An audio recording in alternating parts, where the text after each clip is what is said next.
Today's episode of Crime Crazy is brought to you by Audible. Now, fans of Crime Crazy Podcast can get a free audiobook download and a 30-day free trial at www.audibletrial.com/crimecrazy. They have over 180,000 titles to choose from, and you can listen on your iPhone, your Android, your Kindle, or your MP3 player. www.audibletrial.com/crimecrazy. Go lay down. Go lay Julius, go back to sleep. down. Go lay down. Please do not do that to me. You can't step on him. He's going to hate you.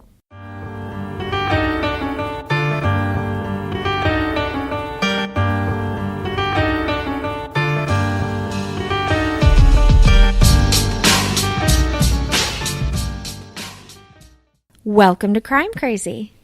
I did not know we were recording this whole time. Oh, we've been recording this whole time, and I totally forgot the next line. Let's try that again. Okay. Welcome to Crime Crazy, the weekly true crime podcast with Aaron Plime, And Jordan Middleton.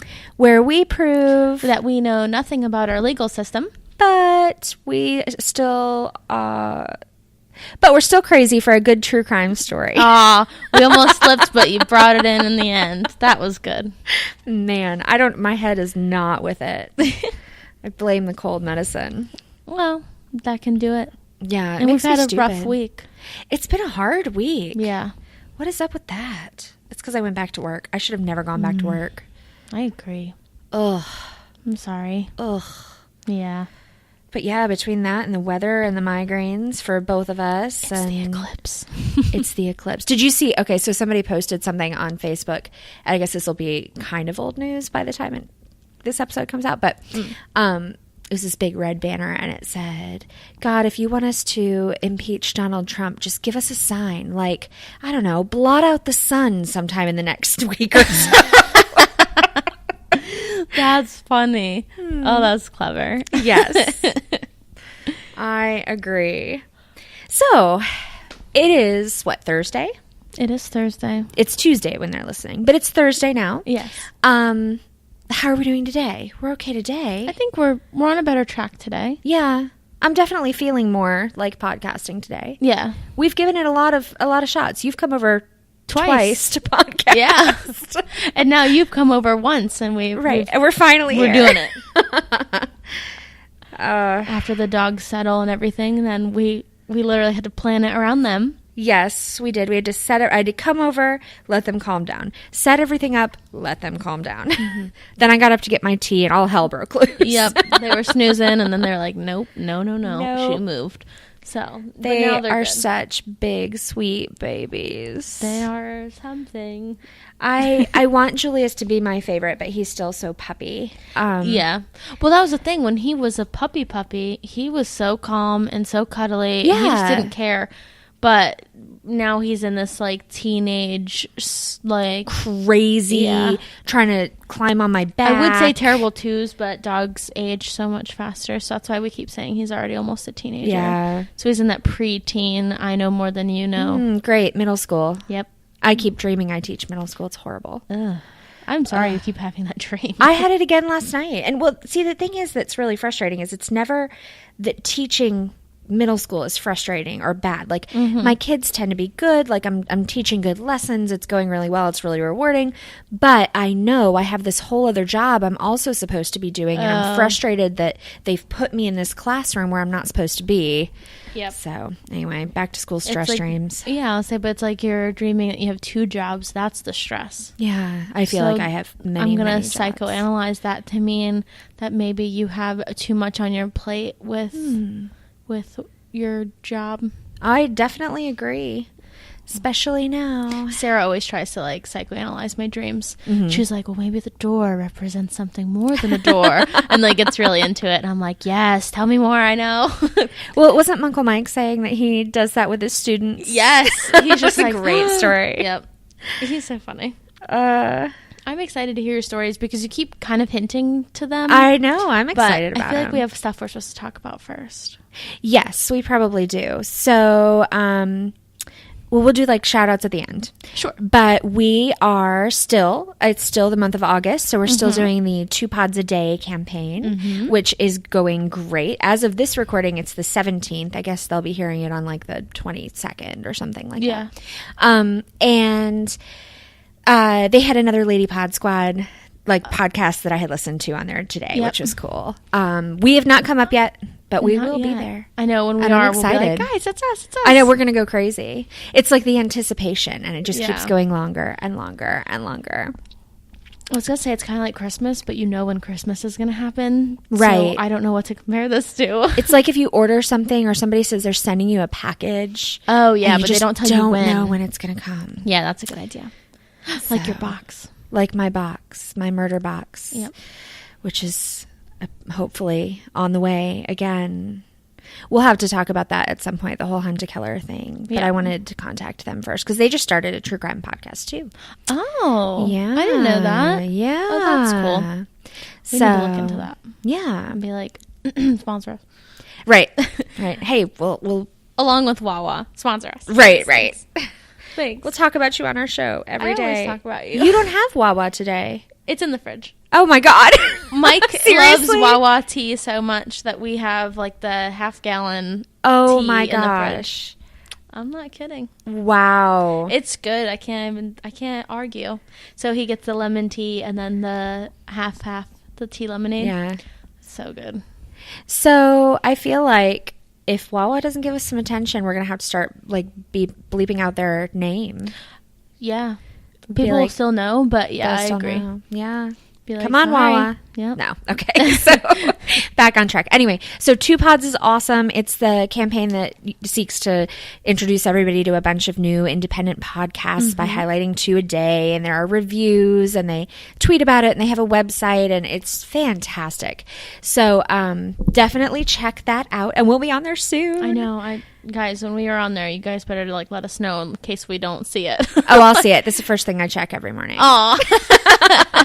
You know, it's really embarrassing. I haven't been to their website in a while. I wonder if they have a list of when everyone's going to be out. Oh my God. And this whole time we've been just trying to we'll guess. just leave it a mystery. That's right. all. That's so funny. So yeah, there's that. And then did we have anything else? Not yet. I'm going to do my little spiel at the end of my story. Sure. Okay, so then I suppose I can get started. All right, I'm excited. Like I said, she keeps teasing about what her stories entail a little tiny bit, and Sound Guy helped her out. Yes, so Sound Guy helped me out, which is, it was funny. It was so cute. So I was driving him home. He's been helping me at work this week. He's my little volunteer.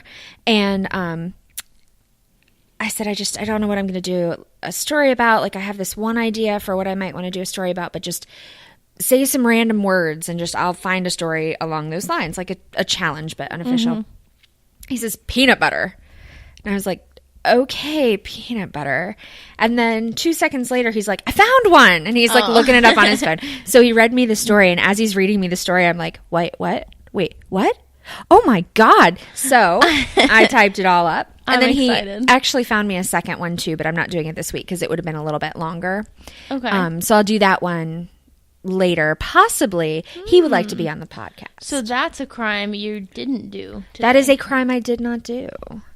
It involved a woman and a train and a baby.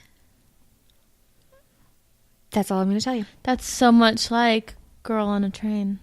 Ooh. Well, it also involved a park. Oh. And a bottle of formula.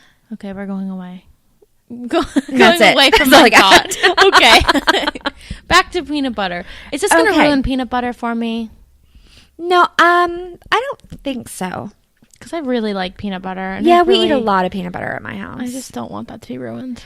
So, you're not old. Thank you. Or fragile. Thank you again. And I think you'll be okay. Okay. I think that after this event happened, it's much, much less likely to ever happen again now that it's happened once. Okay. Let me just tell you a story. I have to ask Mike to bring me home peanut butter. Okay. Continue with the peanut butter. Peanut butter poison. Oh, no. Okay. September 19th, 2014 in Georgia. This was somewhat recent. It was somewhat recent. That was when the verdict was read. So the government had accused Stuart Parnell and his brother Michael of knowingly marketing and selling tainted food. Okay.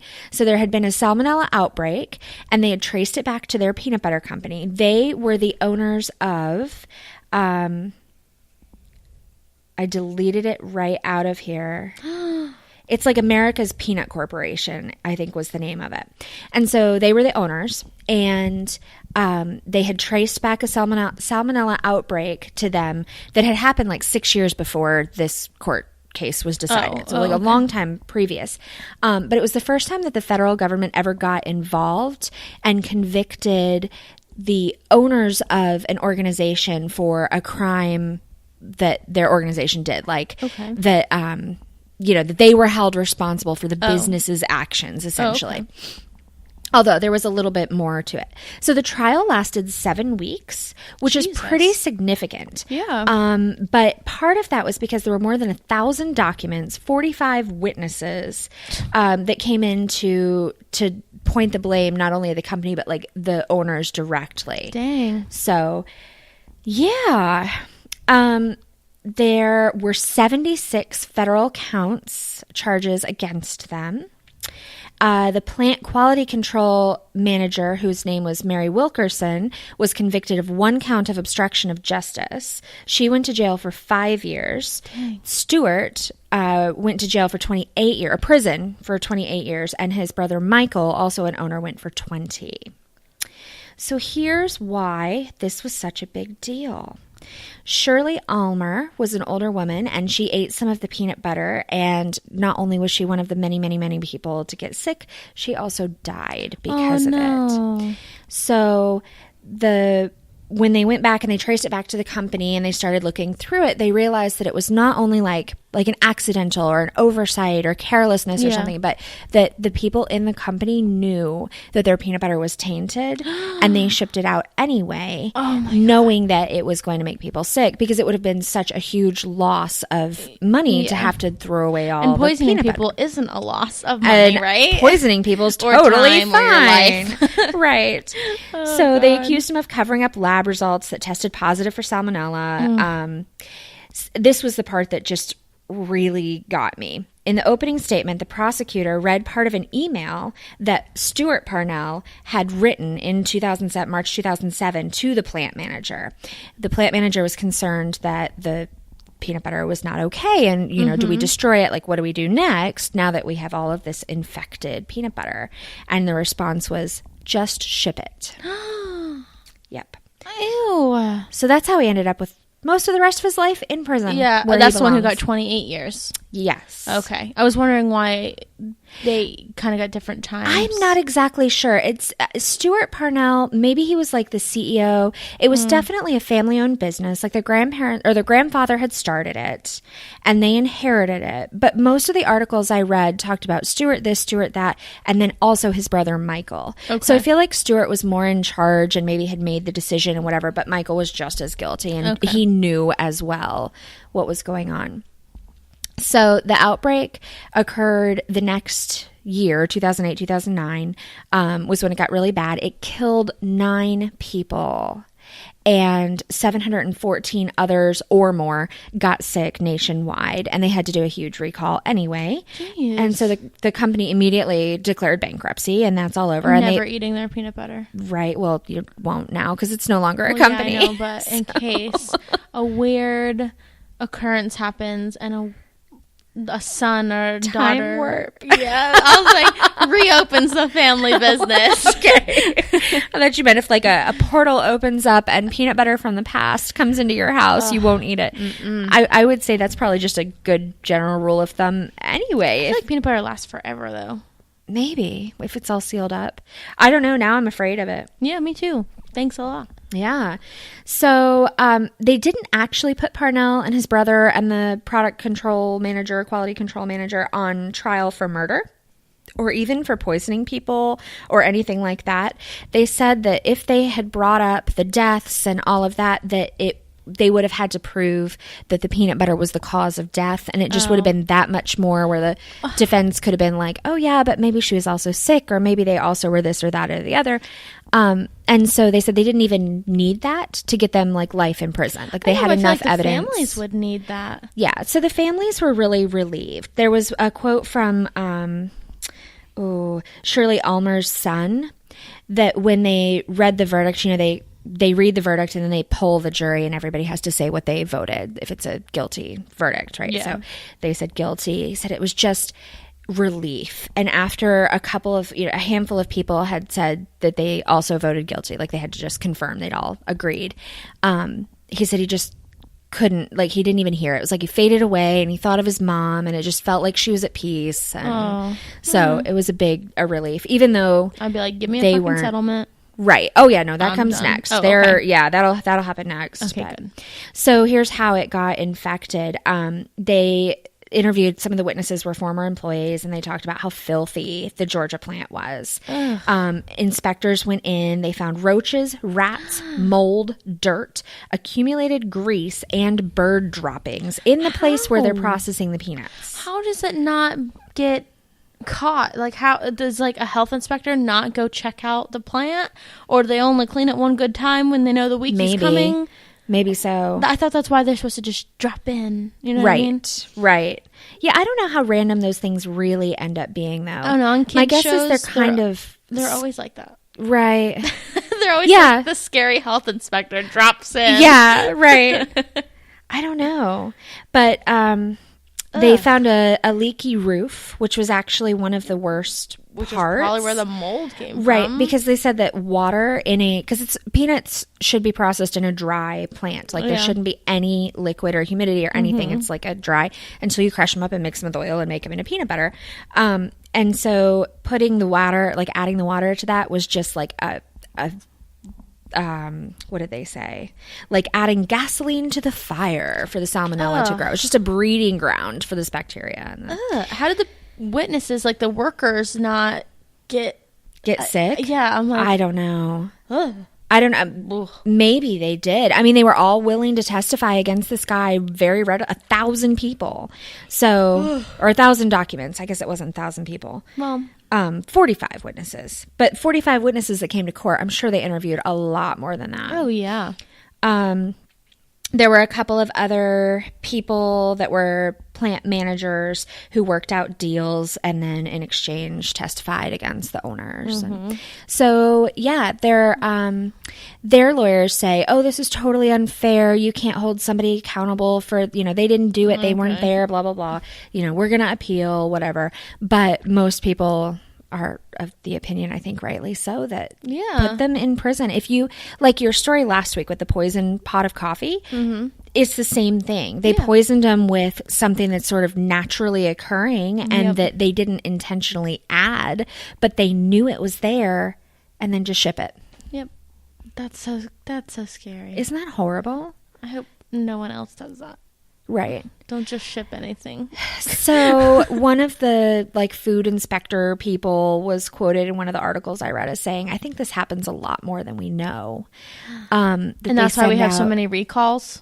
Yeah. Do you think it's just less legal, more like, oh shit, just call it back?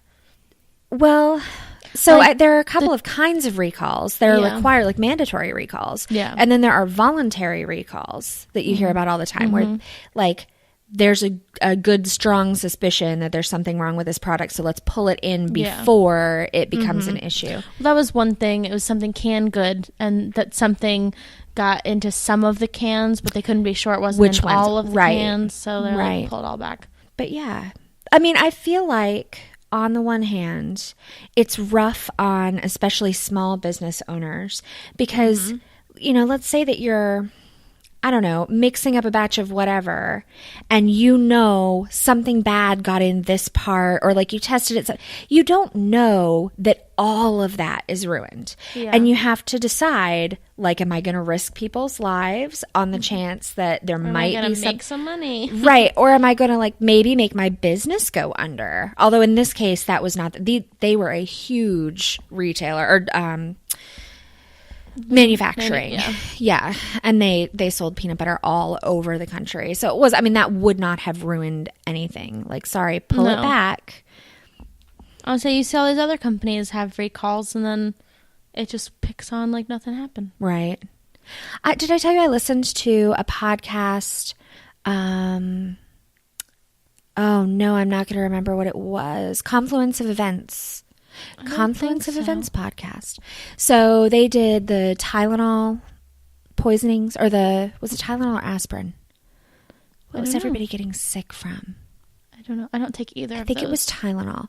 Anyway, that was a big recall thing. That was actually maybe when I was a child. Okay. And some people were getting killed by different kinds of Tylenol, and Tylenol ended up having to recall every. And it turned out it wasn't. I don't know if they solved it or whatever, but like it was a person doing it intentionally. So it wasn't like it was tainted or there was something wrong with the formula Someone was or whatever. Trying to hurt. But people. all of those things, like the safety seals and the cotton ball on the top, all of those like things that we have on medicine now really don't do anything, except that was sort of their marketing strategy for being like, look, we're actually the safest because we have this and this. And then it became an industry standard, which I thought was just fascinating. That's crazy. I wonder how many other things are like that. Right. Well, it's like when people start telling me all these crazy rules, and I'm like, you're telling me these rules because someone has done that. Right. Like when we went to the escape room. Exactly what I'm thinking of. And I'm like, someone has done this stuff. Someone did that. You had to make that rule because someone did it.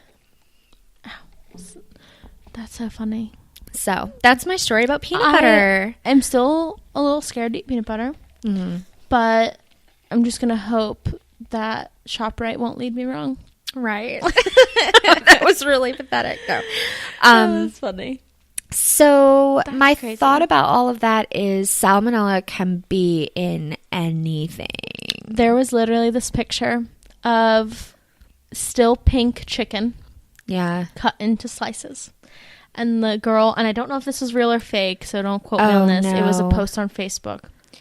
And I don't know her. Well, if it's on the internet, you know it's real. Oh, of course. But I don't know her, so it was like someone screenshotted it and like shared it around.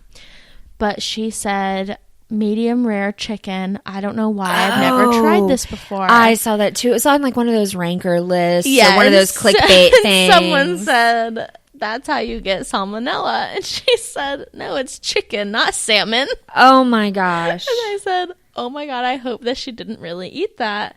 Because then you're asking for it. You are.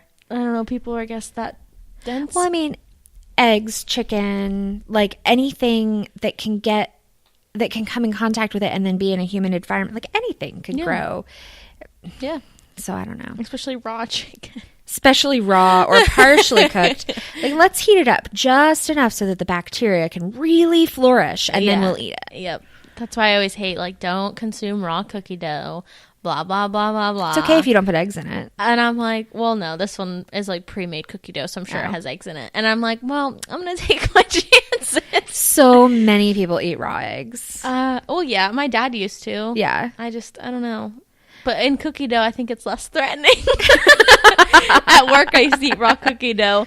And someone said something about it. And it was a customer, and I couldn't say what I really wanted to. But then when they left, I told my old coworker, and I was like, "This is actually me trying to die slowly, but it's not working, and I'm still here at work." Oh my gosh!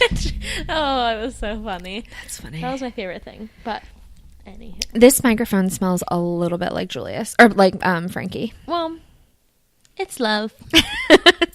My whole everything smells like them, and they just had a bath yesterday, and he didn't eat anything dead or anything, so hey, that's he's good. Got that going for him. It just has a little bit of spit on one side. And I was gonna switch to the mic caps. And then he came over here and licked mine. I was like, well, that doesn't matter. He's really into the microphones. He does. He just likes it. He wanted to be on the podcast. They're so sleepy. Don't worry, Papoose. You're on the podcast. There's a big bark at the beginning. He says yes. Good. Okay, so my story... I'm ready. ...is rather long. So... Oh, that's right. So I'm going to try to get through this, guys. I promise. Without sounding like I'm babbling. But there's just so much information. I had to try to cut it. But then it was just like, even me paraphrasing, it was still really long. So, whatever. But this was a very famous kidnapping the year before I was born. But apparently not the Lindbergh baby, because I already asked. No. Which also wouldn't have been the year before you were born. No. That's why when you said that, I was like, oh my God, no way. You're really old. Yeah. We just didn't know. So, but the funny thing is that when things happened before I was born, and then I start reading about them, and then it was like, oh, it was in a national crisis, and this, now I'm like, yeah, shit, like, I didn't know this. So I'm reading it like it's new, and I'm like, so many people are going to be like, I knew that. I was watching that on TV, or I don't know. Changed my like life. Half the crimes we do were like that, though. I like know. when we did the Armin Mivas like cannibalism thing. I'm sure people were like, "Well, yeah, duh. Everybody's heard of him." And I was like, "Holy shit! You know what he did?" Yeah, and I'm like, "No, I don't." But that's why we have those podcasts. That's right, sorry, guys. We're just learning, and you have to listen. Sorry, Frankie. Frankie's kicking me. I always get abused by my dogs. He just needed to roll over and put his big old belly up. Right? So this story is of the kidnapping of J.C. Dugard. Do you know this story? I might. It's probably going to sound familiar as I'm saying it. But because I would have been old enough to be hearing about it. Yeah. But it went on for a while. Like, it was in and out of the news for a long time. And then... we'll get to that. So, JC was kidnapped on June 10th in 1991. She was 11 at the time. And so she was like a little 5th grade baby walking to the school bus. So her stop wasn't in front of her house. So she walked up this hill and part of a street to get to the bus stop. Okay. So as she's walking up the street, a car pulls next to her, holds out a stun gun and shocks her unconscious and just totally abducts her and drives away. Didn't even try to like lure her into the car. Just nope. Totally. Oh my gosh. So it was my criminal minds profiling I know. Spidey sense is like, ooh, I know who did it. So her abductor, his name was Philip Greg Gorito. I don't know how really I say his last name. It's like a Dorito, right? But like a gory one, but like a bad one. Yeah. And then at the time, they were married. So his wife Nancy was also in the car. So, little backstory on him before I go on with the abduction story. He was born April 5th, 1951.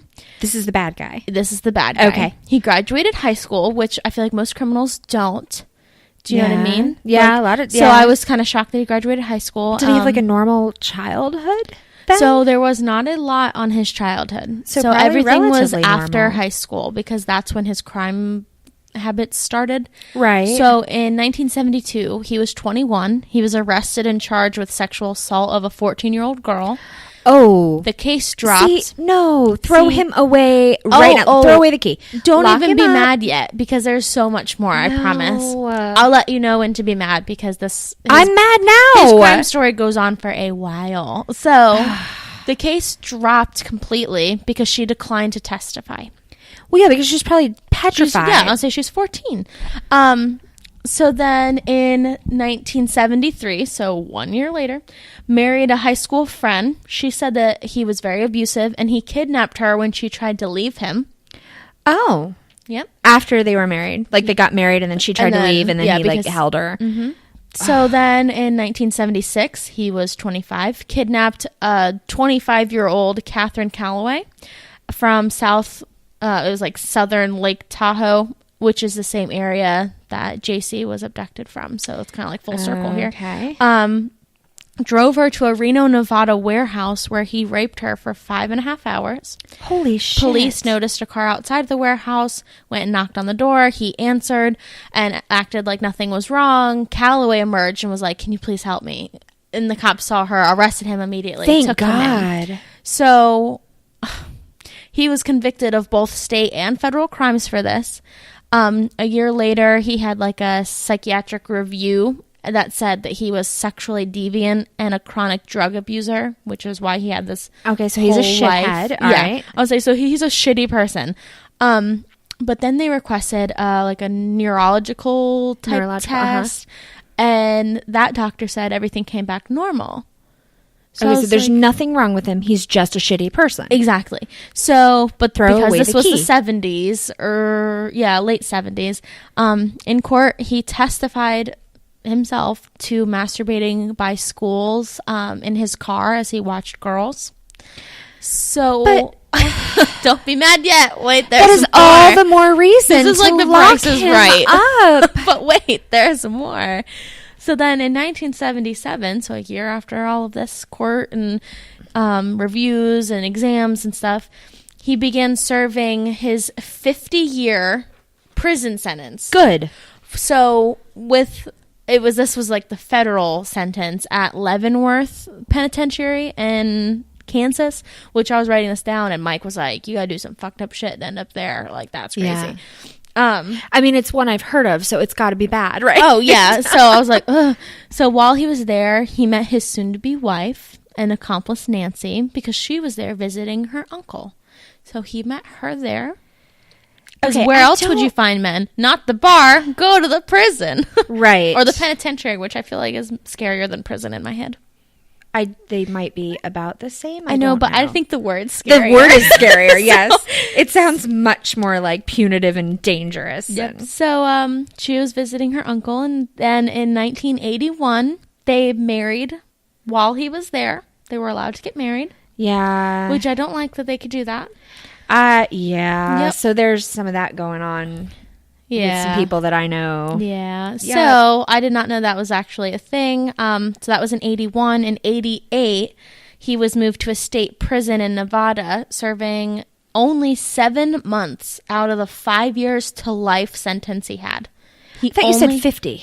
Oh, yeah. But then he got moved to a state prison. So he didn't even do 50 at Leavenworth. They moved him to a state. They were just like, you know what, never mind.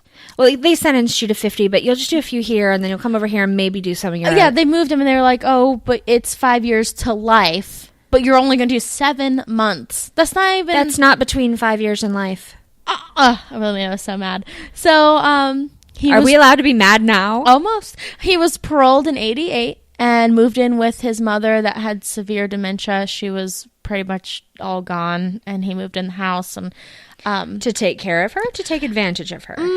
I think it was a little bit of both, and then I think she soon passed away after he moved in. Gotcha. He was monitored by a GPS like anklet thing. Yeah.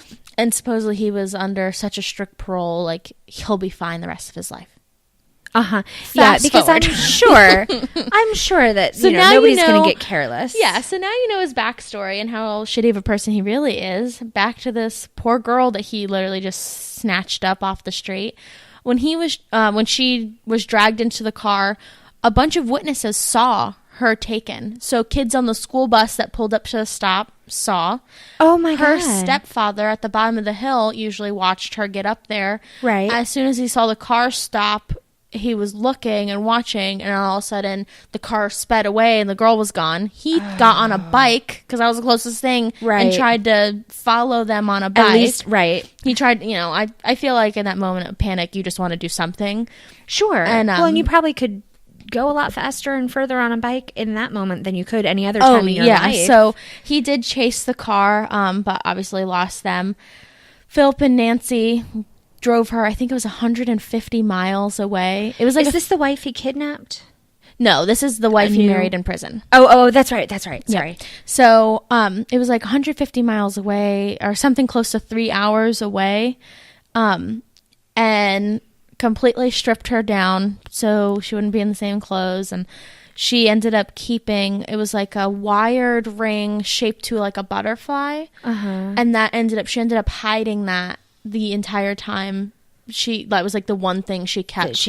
So she hid it from them so she could keep it. So that was like crazy that she hid that. So I guess he wanted to sneak her into this backyard. So the house was like a ranch in the front of the property. And then there was a backyard. And then there was like a further part of the backyard with a bunch of old weird sheds. Okay. So I was looking at aerial views to kind of get a hint. Because when I'm reading this story, it wasn't really making sense. Mm-hmm. But they had fence and a lot of trees. So it was very private back there. So aerial view, it was even hard to see. So I can only imagine being on the ground. You wouldn't really see anything. So it's very private. Yeah. So he put the sheet over her head and led her back to one of the sheds. And she was completely naked. She was 11 and had a sheet on her head. So they throw her in one of these soundproof sheds that was little. Oh my gosh. Then, hold on. Sorry. This story makes me like grossed out. So, well, yeah. So, put her in a small like soundproof shed. He had her in handcuffs. He did rape her for the first time right then and there. And his wife is just good with that. The wife was not a part of it for months. So she knew. But she knew the child was there. Like I'll touch on this later, but she did not visit her or even go look at her or ask about her anything for months. She had to have known that no good was going to come of this. Oh, yeah. I just think she didn't want to know. Like, she wanted, like, to help, but she didn't want to know. No, so, that's not how that works. Right? That lady's just as fucked up as he is. So then he left her in this shed. She had, like, a bucket to go to the bathroom in, and she had, like, a little tiny mattress on the floor type thing. Like, very bare minimum. Bolted the door shut and told her that there were Doberman pinchers outside. So if she tried to escape, that they trained to attack her. Yeah. So that, to a little girl in that situation, right? Oh, yeah. So he would visit her and bring her food, and that would be his way of bonding with her and talking to her. So he would be her only source of conversation for a very, very long time. So at this point, he is 40 years old and she's 11. So I just wanted to like update on ages so it's easier to keep track of them. So the entire family, the town, the state, everyone's looking for her. They plastered the whole county of surrounding counties of pictures, missing pictures of her. Everything was pink because that was her favorite color. So then... Poor baby. So she was taken on the 10th. By the 14th, an episode aired on America's Most Wanted. For this case, which was crazy. Because did they know it was him? So they knew the car. They didn't know it was him. Okay. But because the father chased the car. So they were trying to go off the car, off of what the father or the stepfather somewhat saw of them. So it wasn't a lot. Guessing like nobody had recently checked his anklet data. Well, that's the thing. I don't see anywhere else in the story where they mention he's wearing that anklet. Like, at all. So he that's why was good for long enough. And I feel like they either just totally slipped up and they just didn't care, or that by this point he didn't have it. He just had to go to parole office or his like probation officer and keep checking in or whatever. I feel like if a little girl gets tased and dragged into a car and people see it, the first thing you go is, okay, who could possibly be here who might do something like this? Well, he isn't from the area. They drove 3 hours away to go back home. But he has abducted from the area before. Many years before. Sure. So that was one of like the missed links on this website. They had like all the missed opportunities that she could have been like saved because of all the things that added up. And that was one of them. But so after it being on America's Most Wanted, so the case really took off. It was kind of like nationwide because that show was very popular back then. So we used to watch it all the time. Well, now he has like John Walsh, he has his own show like The Hunt or something, and it's all about people, their background stories and how they're still missing. So I always feel bad watching that. So then I kind of shortened the notes down about her captivity because there was a lot of information. So bullet points: she was forced to shower with him, of course. Yep. The first week she was handcuffed behind her back. She was given a TV after a little while. So this is chronological. Right. So she was given a TV after a while, but she wasn't allowed to watch any news. So she mostly watched QVC, and she said she would fall asleep listening to the sound of people selling jewelry.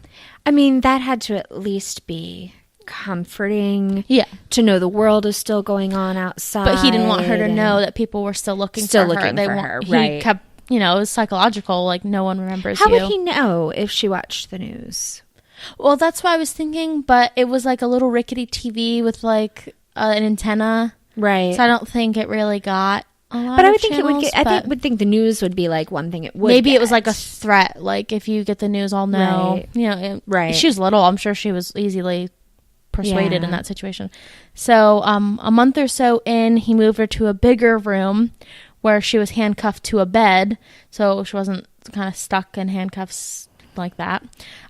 Told her that demon angels sent her to help him with his sexual problems. Yep. Okay, I think it's time for another brain scan. So he went on these big meth binges and would come back to her on this like super high and dress her up, and they would sit there with like magazines and cut pictures of like, it was like porno, like cut them out together, like that was their bonding. And yeah, so the binges would always end in him sobbing and like apologizing, but he kept telling her, as he was coming down. Yeah, he would always tell her that he just believed he was a servant of God and that he was so important. He was a servant of God and so important. And yet I'm sorry that I've kidnapped you and ruined your life and hurt you. And but he was so convinced that she was sent to him to help, and he's psycho. So 7 months in, Nancy was introduced. So this is the wife introduced to JC. So it took 7 months for her to even meet this woman. Right. So he had to make sure the girl was good and brainwashed. Well, that's what I was like. And she said she kind of knew that there was a woman in the car. Right. But that she was so like in and out. Yeah. She just kept telling them when they abducted her that she's like, my family does not have money for a ransom. Right. Like, don't think you're going to get money. Which is sad. The 11-year-old would know to say that. Right. That's sad. So Nancy would go from like a motherly figure to really cold and cruel and like punish her. She would also torture her, kind of like mentally torture her. Like she gave her a kitten and then took it back. Like as soon as she got like attached to it. And so Philip had to go to his like, I guess, parole officer, and he failed a drug test and ended up in jail for a little bit. So Nancy took over. And that's when she gave her the kitten and then a journal and like all these things. And then every time she wrote something in the journal with her real name, she would take it away. Oh. And then she took the kitten away. And then, back and forth. So what did she want her named? Like, did they give her another name? Eventually she said her name was Alyssa. But they didn't mention that until like way later. Gotcha. So I think they just didn't want her to remember her name. I don't think they gave her one.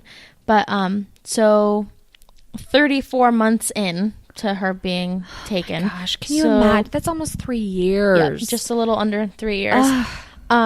She had less time handcuffed. They trusted her more. And then in 1994, they gave her first cooked dinner. Everything else was like a milkshake or fried food, like fast food or whatever. So it was her first cooked dinner, and it was Easter dinner. So they were like, oh, well, it's Easter. Here's your dinner. Wow. And then that was their way of kind of lightly being nice to her, because they had to tell her that she was pregnant. No. Yep. So she was 13 years old, and she was 4.5 months pregnant.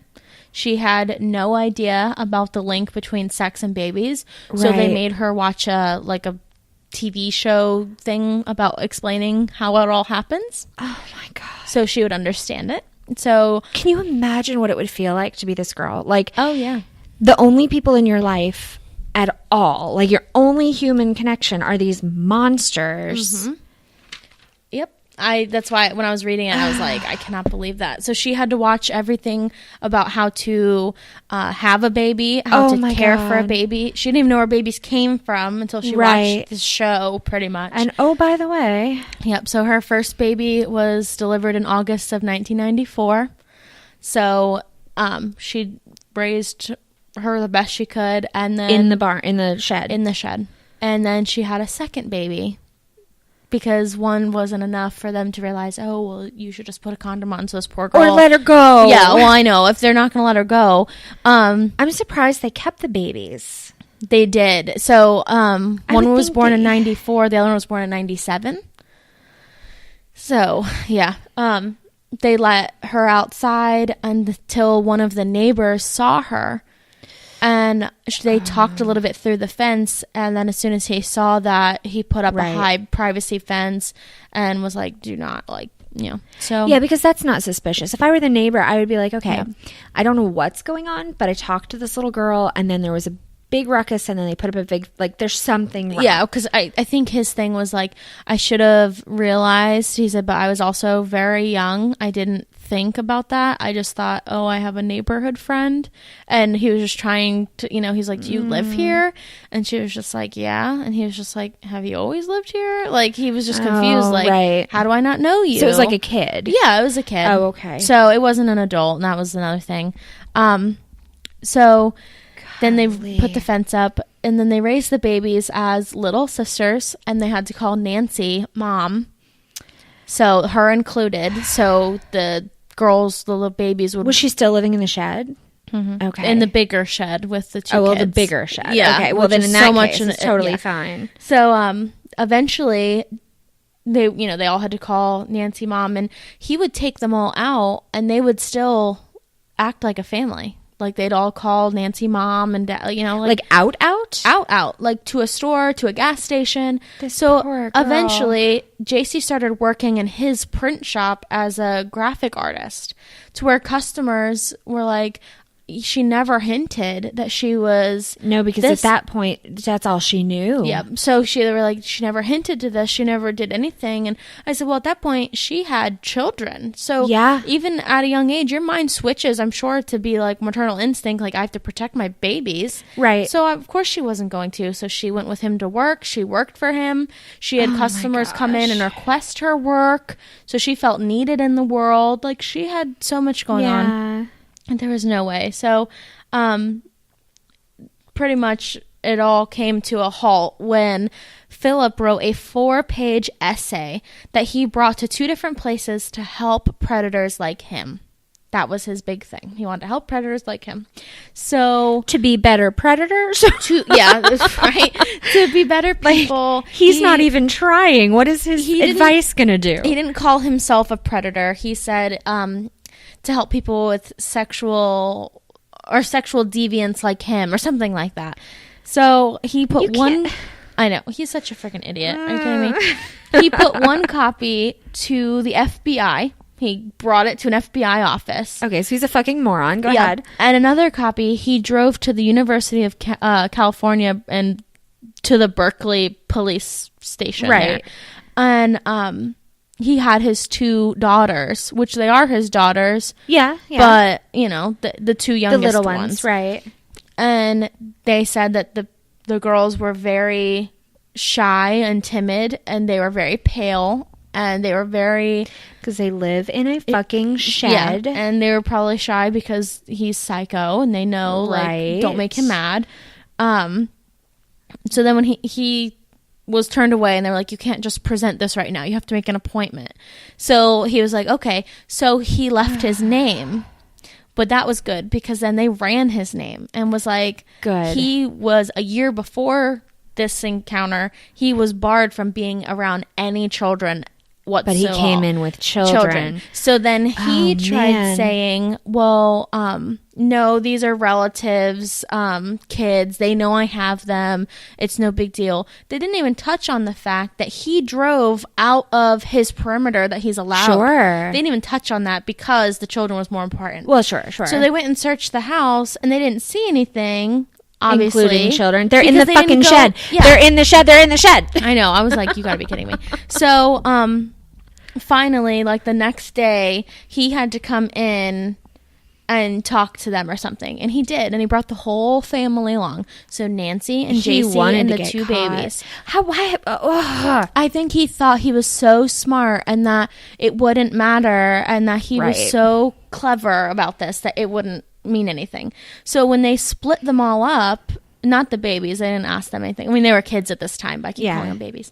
So they're all babies. Philip, even the mom's Nancy, a baby. I know. And JC are all in different sections.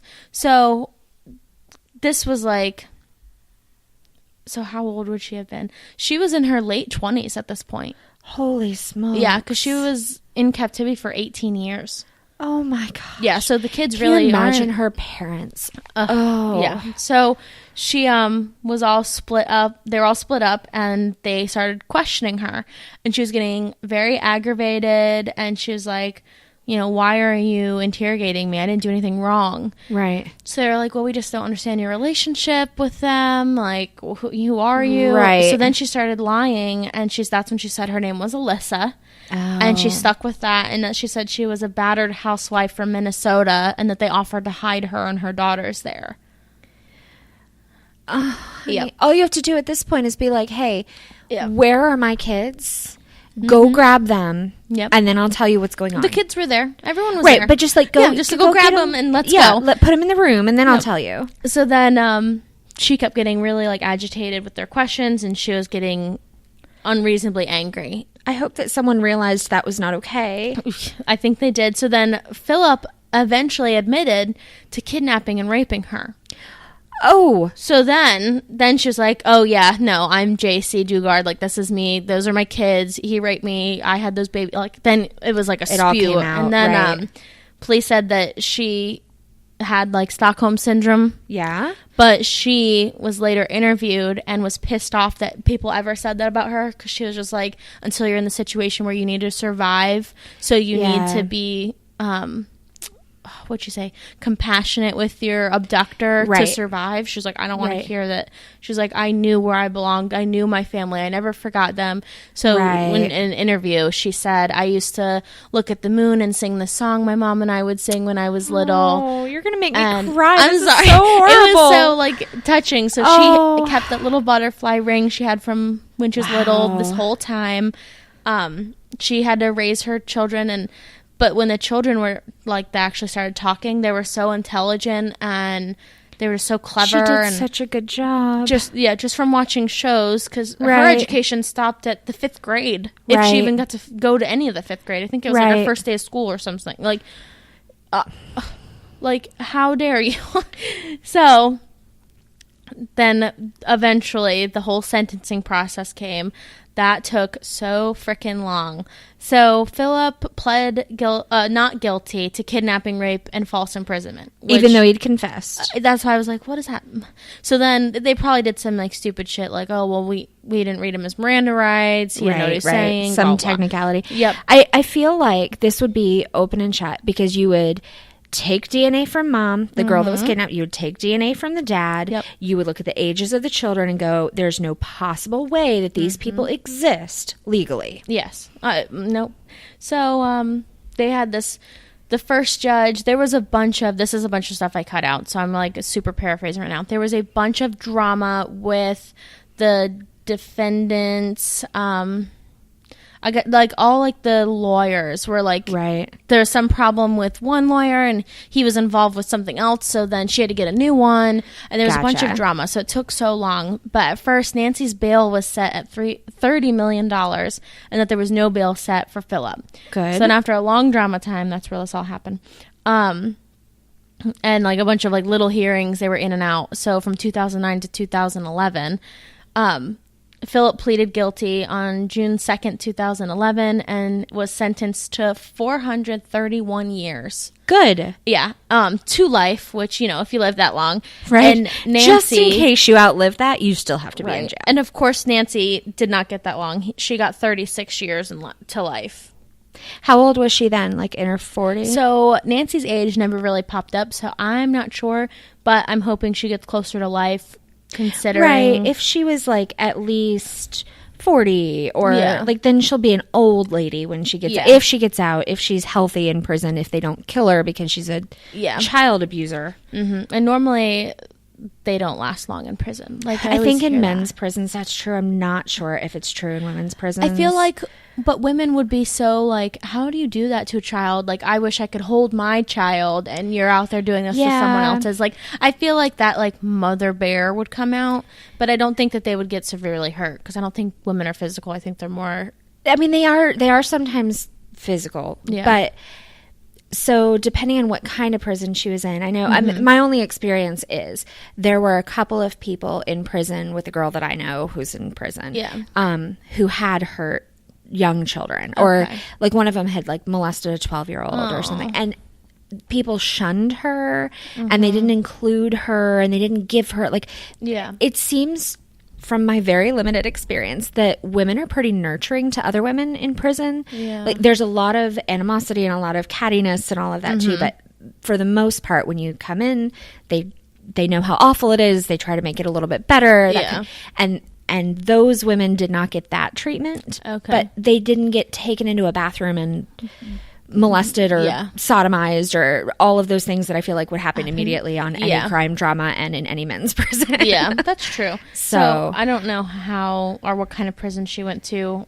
I would think it wouldn't be like minimum security. No. So she did know about this. Hopefully some tougher people there. Yeah. So JC did not go to court, obviously. She was having a hard time adjusting back to the real world. Right. But she wrote letters, and her mother went and read them aloud to the courts and stuff, which was a big turning point in the trial and the sentencing. Yeah, so was that during the trial or the sentencing? It just said in court in general. Because maybe? I feel like, don't you have a right to confront your accuser? Yeah. So I don't know that if she's alive and physically able to get there, if you could substitute. I don't think you could substitute a letter read by mom. See, I think with her case, it was okay because she was. So as soon as she came out, she was having a hard time adjusting even to her family. Her family was having a hard time not smothering her with love because they missed her so much, and she didn't trust people. So she remembered her family, but she didn't trust anyone. They didn't come get her when she needed them. So I mean, not that they didn't try, but in her little kid mind that she grew up with, and then she was forced to have these children and do everything by herself. So she had a hard time trusting people. So she actually had to start this program almost immediately to kind of join the normal world. So I could see where the court would say she's unfit to come and talk yet because she is still so brainwashed from him. I just don't know if they could use that as evidence. I don't think it was evidence. I think it was more of like this is what he did to me. I need it to be known type of thing. So I could kind of understand if they made around sentencing that. Like a victim impact statement. Yeah. Okay. So she... like shortly after coming out, she started this program. She would work a lot with horses and stuff to kind of gain trust with animals, so she would then gain trust with people. She still has her kids. They all moved back in with that's mom. What I was going to ask is what happened to the kids. Okay, good. So she has them. Do you know how old they were when they finally got out? No, and I probably could have done the math, but I didn't. I was just curious. If she's in her late 20s and she had the first one at 13, 14? Well, one was born in 94, so that's 2 years younger than me, and then one was born in 97. Okay. And they were found in 2009. All right, how old were you in 2009? I don't know. Well, that's not helpful. I'm so bad with math. How did you expect me to do this?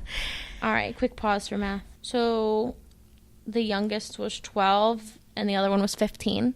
Wow. Yep. How do they rejoin society? They've never it's not even rejoin. Yep. Sorry. Also, Great Danes United just started following us. I know. I saw that too. Sorry. Okay, back on track. But yeah, so already like somewhat teenagers, they have to. You can't send them to school. No, like she had homeschooled them their whole life because that was the only school they could have. Well, right, but I mean, you can't. Maybe that's why they were so shocked about how intelligent they were for never having social interaction with anyone else. She just did that great of a job. I guess so. I mean, it's fantastic that she could still be an amazing mother so young when she shouldn't have been a mother at all. On the one hand, what else are you going to do? But I mean, she could have done a lot of things. She could have not liked her children because of where they came from. But in all of her interviews, the most recent interviews, she is so positive, and she has turned this around completely in her life. And this brings me to my next point. She wrote a book about it. And that is our book for today. Because yes, tell me, because I have an Audible credit. So finally. So there is a part 2 book after this, but the first one is called A Stolen Life, and it's a memoir. And it's by J.C. Dugard. It's Dugard. And it is on Audible. So if you're interested in this story in the least bit and you want to hear her side. Oh my God, she's adorable. Oh yeah, she's so pretty. She's so precious and like normal. And oh yeah, well, like a part of the interview, it was like if you saw her walking the street, you would never know. But she has turned her life around so much. I don't know how she did it. Like, is the next one called Freedom? Yes. Oh, so a lot of it talks about her captivity and her life in captivity with her children.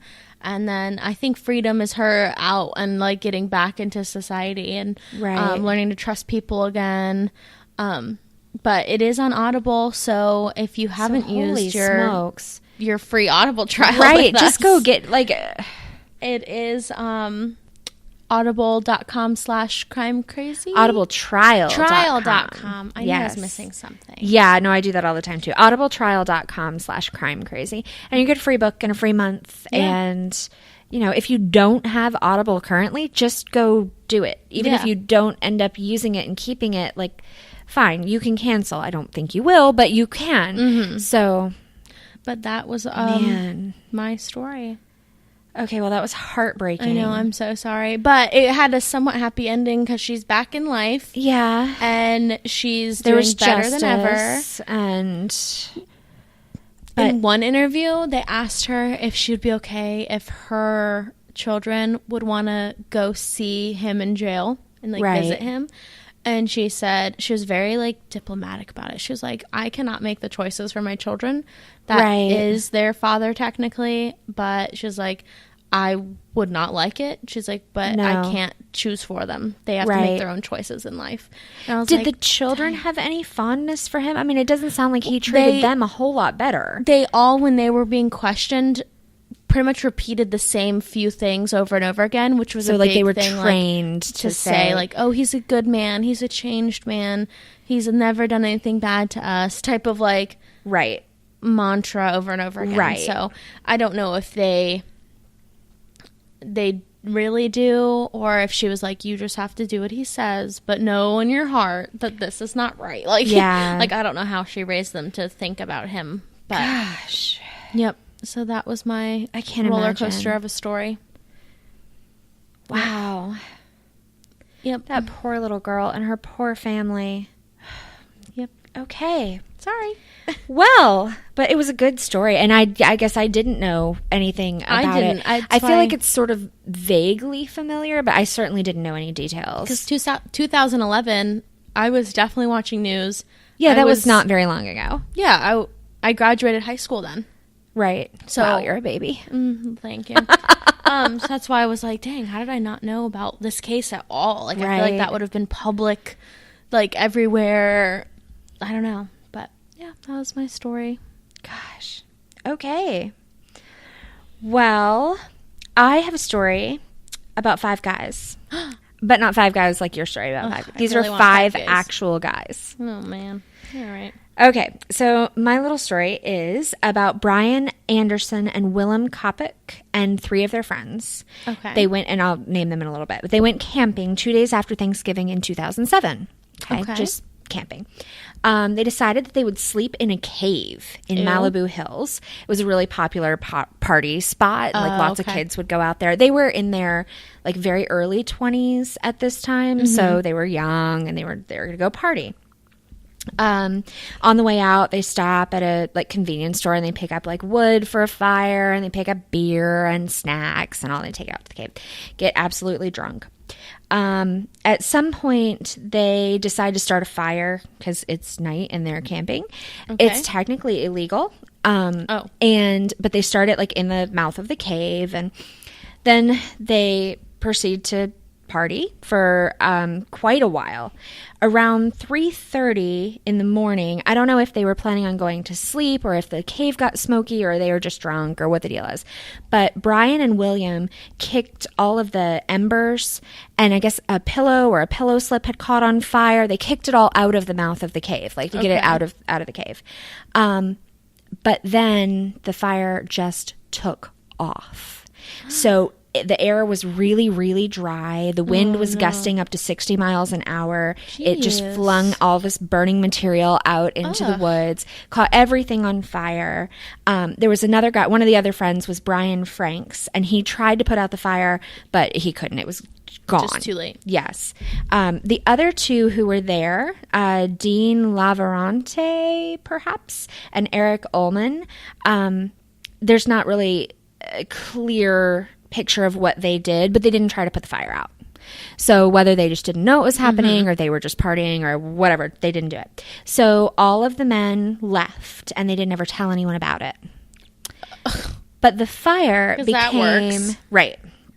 The fire became the Corral Canyon fire. It destroyed 53 homes. Oh my God. Like 53 homes had to be completely torn down and rebuilt. They were ruined. I don't have the number for the other ones, but there were so many other houses that were damaged by the fire and the efforts to put the fire out and the smoke and everything else. It spread so fast and was so huge that people had to go, like when they woke up to this fire, they just had to get out of their house with their family members and run. Like they didn't change, they didn't grab valuables, they just had to leave everything behind and run into the night trying to get away from the fire. Oh my God. Yeah. 14,000 people had to be evacuated. 4,900 acres were burned. So once the fire was all taken care of, authorities traced the fire back to the cave. Like they found the starting point and figured out what had happened. And they found like beer cans and food wrappers and a big bundle of logs that they had been planning on putting on the fire. And they managed to trace these items back to a convenience store. Oh my God. There may have been a receipt there. I wasn't entirely clear. Ultimately, they got the debit card information from the convenience store and traced it to the guys. It was like super good police work going on. And we never have that. No. So they arrested them all. Brian Franks, the one who tried to put out the fire, testified against them in exchange for probation. I think it's like 5 years of probation and 300 community service hours. So no jail time. Okay. The other two, the other Brian and William, were sentenced to a year in jail, among other things. They, at this point, during the whole trial, like from the time they'd been arrested until the time they were sentenced, they had spent 200 days in jail already. Oh, wow. So they had another 165. So I imagine that wasn't as devastating for them as it could have been, you know, like it's a year, but you're already halfway through, like whatever. But they also have to pay restitution.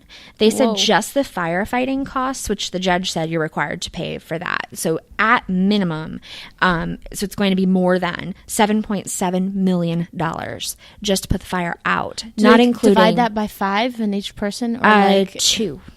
Oh, yeah, because the one guy only got community service hours. That was a smart move to turn on your friends. Like, I wouldn't normally say that, but that, whew. Yep. That doesn't include the houses that were destroyed, the civil lawsuits. It didn't sound like there was any loss of life, but there were 5 seriously injured firemen. Oh, so they have to, all right, so they have to stay away from Corral Canyon.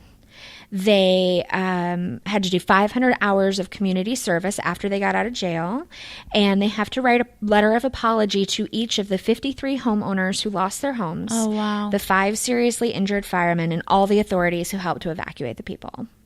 Dang. Which they better do a damn good job. It better not be any copy-paste That's shit. what I was just going to say. It better not be the same freaking letter over and over again for all the homes. Nope. Send them to the judge first and have them proofread. Mm-hmm. But, yeah. Dang. But I thought that story was kind of fascinating because they're not bad men, you know, and yet they were destroyed. It was just a little bit of drinking and a little bit of carelessness and some bad luck and ruined lives. If your house burned down and you lost everything. I imagine there were pets. Yep. And tons of irreplaceable items. Always think, if I'm sitting in a room, I'm like, how would I get out of here if it set on fire? Right. How would I get the dogs out? Where would I go? I always think that. And my first thought is always like, I need to have like a roll ladder in every upstairs bedroom. Because when I was little, I was so mad that there wasn't one upstairs. Oh. And I was like, if this house sets on fire, I'm going to have to jump. Yes. I was so mad. But we'd be okay imagine. For about half of the year, not the winter, because if we had to jump out of our master bedroom, like all the kids are on the front of the house, they can all climb onto the roof and jump. And then jump down. And it's not too terrible, right? Oh, except there are like 2, so that's not going to happen. David and I would have to jump, but half of the year when the weather's nice, we have our big tent up so we could land on that, and I'm sure it wouldn't feel good, but at least it would like cushion the fall. Yeah. But yeah, I don't know. Mm-mm. I just can't imagine. It would be so tragic. And there'd be no way that we could get all of our animals out and be sure. Like, how do you get a cat out of a burning house? That's why, like, this one thing was just like, any window you leave it open. Any door, leave it open, because then you just have to call for them and hope that they come out. But you don't want to be opening doors and windows because that can suck in oxygen and light it, you know. Yeah. They could do that, like the flash fire, whatever it's called. The flash point. Yeah. Yes. See, I would just assume that my dogs are up my ass so far every single day of my life. It's true. That I'd jump and they'd be right behind me. That's true. But I liked last time we podcasted here and you went to the bathroom and you didn't even close the door because that's the normal, because then they'll just cry to come in. Yeah. Well, no, or they'll lay in front of the door when it's shut and then I can't open it. And then you're stuck. And then I'm like, get out of the way. So I have to like make some weird noise so they jump up and think someone's here barking. Right. And then I'm like, oh, okay, let me get out. You need to like get some sort of remote doorbell. You can like tap on your phone, it'll make the doorbell ring. I can make the weirdest noise right now and they would freak out. Oh yeah. Well, don't do that because we're still podcasting and they're fast asleep. I know.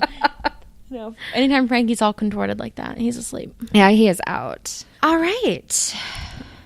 I'm sorry that my story was so sad. It really was so tragic. I mean, I'm glad that it ended the way it did. Yeah. And I can imagine how you could be positive after that. Like, because you just got the thing you wanted most. Like, your whole life just changed. Your worst day after going through that is better than any day before. Yep. So, at the same time, that was really tragic and horrible. And I hope that everyone in prison knows what that guy did. I'm sure they would after. I feel like someone would know and just like be like, well, this is what he did. Yeah. And like, you know. Right. I think if I was a guard, I might just let it slip. Mm-hmm. Although really, I don't think there's any secrets at all in a prison. I think everyone just knows. It's all public record anyway, and they watch the news. Yeah, I was going to say. So. I think that we have one more thing to talk about. Shout-outs? Yeah. Yeah, and stickers? Yeah. So we had people to do the Crime Crazy 20 thing where they tagged pictures of themselves listening, and we got a couple of really great ones. So among the stickers that we're sending out, Brian Williams, yes, who is my co-host on Shortlisted, which we are supposed to record Saturday, did a great one. It was a picture of himself listening at work. Mm-hmm. It's on Twitter. If you haven't seen it, you should go look it up because it's kind of hilarious and also kind of disgusting at the same time because he's a chef. So it's very much like not appropriate to be listening to a crime drama while you're doing that. And then also, let's see, on Facebook, there was Andrea Drum. Mm-hmm. And she posted a picture of herself listening on Stitcher. Excellent. So I believe we are on all of the major like podcasting apps and programs. If we're not, if there's something that you listen on but you have to listen to us elsewhere, just let us know and I will fix that right now. Yeah.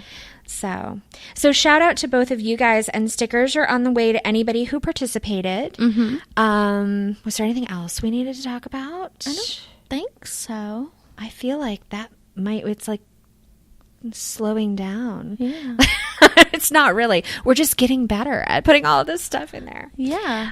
So definitely check out our Patreon page if you would like to support us. You can donate as little as like $1 a month. So, And you get cool things. And you get cool things in exchange, including at certain levels, things like all of our bloopers, because as crazy as we sound on this podcast, that's after I've edited. We sometimes go on totally unrelated rants. And also we save all of our sound checks. So like when we were fighting with the dogs earlier, trying to get everyone to go to sleep, all that's recorded. You get, there's one with a gift from the puppies. Yes. That one's funny. Yeah. That was quite a challenge to make very happen. Entertaining. Yeah. So anyway, check out our Patreon page. And of course, you can find us on Twitter and Instagram at Crime Crazy Pod. And then Facebook group or page. So really, however you want to find us, we're there. Absolutely. And that's just Crime Crazy Podcast. Yep. And then crimecrazypodcast.com is the website, and crimecrazypodcast@gmail.com is our email address if you want to send a story or a challenge or an idea or tell us how lovely we are or whatever. I can't believe we actually remembered everything the first time. I think we did. I think we did a fantastic job. Well, dang, Erin. Right? Way to go, Jordan. Our job's over. Yay! It took us long enough to get started. Might as well go smoothly now. That's funny. Then, there's only one thing left to say. Until next week. Don't end up on next week's episode. Thanks for listening to this week's episode of Crime Crazy. We hope that you enjoyed listening as much as we enjoyed making it.